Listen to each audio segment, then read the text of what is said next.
Baijayant Panda BJP ସଂଗଠନ ସହିତ ଉଚ୍ଚ ସ୍ତରରେ ପ୍ରାୟ 5-7 ବର୍ଷ ହେଲା ଜଡ଼ିତ ହୋଇଗଲେଣି। ଖାଲି ଭାଇସ୍ ପ୍ରେସିଡେଣ୍ଟ ନାହାନ୍ତି, ଆପଣ ଦେଖନ୍ତୁ ଆସାମର ପ୍ରଭାରୀ ଥିଲେ ମଧ୍ୟ, ଯଦି ଏତେ ବଡ଼ ସଫଳତା ମଧ୍ୟ ଦଳ ପାଇଲା। ତାଙ୍କର ଏଇ ଯେଉଁ ସାଂଗଠନିକ ପରିଚାଳନାରେ କେଉଁଠି ନା କେଉଁଠି କେନ୍ଦ୍ରୀୟ ନେତୃତ୍ୱ ନିଶ୍ଚୟ ଖୁସି ଅଛନ୍ତି। ଉତ୍ତରପ୍ରଦେଶ ବିଜେପି ସବୁଠୁ ଗୁରୁତ୍ୱପୂର୍ଣ୍ଣ ରାଜ୍ୟ, ସେଠି ସରକାର ଅଛି ଏବଂ ଦିଲ୍ଲୀରେ କ୍ଷମତା ଦଖଲରେ ଉତ୍ତରପ୍ରଦେଶର ଭୂମିକା ସବୁଠୁ ଗୁରୁତ୍ୱପୂର୍ଣ୍ଣ। ଆଉ ଉତ୍ତରପ୍ରଦେଶରେ ବର୍ତ୍ତମାନ ରାମ ମନ୍ଦିର ପ୍ରତିଷ୍ଠା ପରେ ଗୋଟେ ନୂଆ ପରିବେଶ ମଧ୍ୟ ସୃଷ୍ଟି ହୋଇଛି।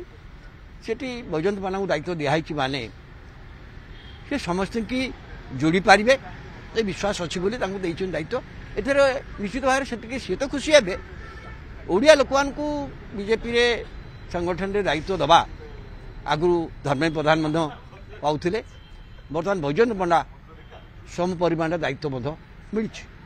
ତେଣୁ ଓଡ଼ିଶା ବିଜେପି ମାନଚିତ୍ରରେ ଓଡ଼ିଶାର ଗୋଟେ ସ୍ୱତନ୍ତ୍ର ସ୍ଥାନ ଯିଏ ଦଖଲ କରିଛି, ଏଥିରେ କିଛି କହିଲେ ଭୁଲ ହେବନି। ଏଇ ଛତିଶଗଡ଼ ଏକ୍ସପେରିମେଣ୍ଟଟା ମୁଁ ଭାବୁଛି ବିଜେପି ଗୋଟେ ବହୁତ ବଡ଼, ସମସ୍ତେ ଧରି ନେଇଥିଲେ, ସାରା ଭାରତବର୍ଷ ଧରି ନେଇଥିଲା ଯେ ଛତିଶଗଡ଼ରେ କଂଗ୍ରେସ ପୁଣି ଫେରିବ।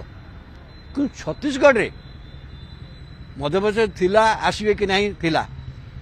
ରାଜସ୍ଥାନରେ ତାଙ୍କର ଚିରାଚରିତ ଢଙ୍ଗରେ ଏଥର ବିଜେପି ଆସିବ ବୋଲି ଅନେକ ବିଚାର ବି କରୁଥିଲେ।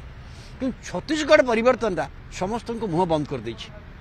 ଏବଂ ଛତିଶଗଡ଼ରେ ଯେଉଁ ଫର୍ମୁଲା କାର୍ଯ୍ୟକାରୀ କରାଗଲା, କେଉଁ ଫର୍ମୁଲାରେ ଏତେ ବଡ଼ ପ୍ରଭାବଶାଳୀ ସଂଗଠନ ସରକାର ସତ୍ତ୍ୱେ ସେଠି କ୍ଷମତାଚ୍ୟୁତ ହୋଇ ବିଜେପି ଆସିଲା, ସେ ସୂତ୍ର ଯିଏ ଜାଣିଛନ୍ତି ତାଙ୍କୁ ଓଡ଼ିଶାରେ ଆଣିବା ଅର୍ଥ ହେଉଛି ଓଡ଼ିଶାରେ ମଧ୍ୟ ଗୋଟେ ସିମିଲାର ଧରଣର କାର୍ଯ୍ୟ କରିବା ପାଇଁ ବିଜେପି ପ୍ରସ୍ତୁତ ହେଉଛି ବୋଲି ବୁଝିବାକୁ ପଡ଼ିବ।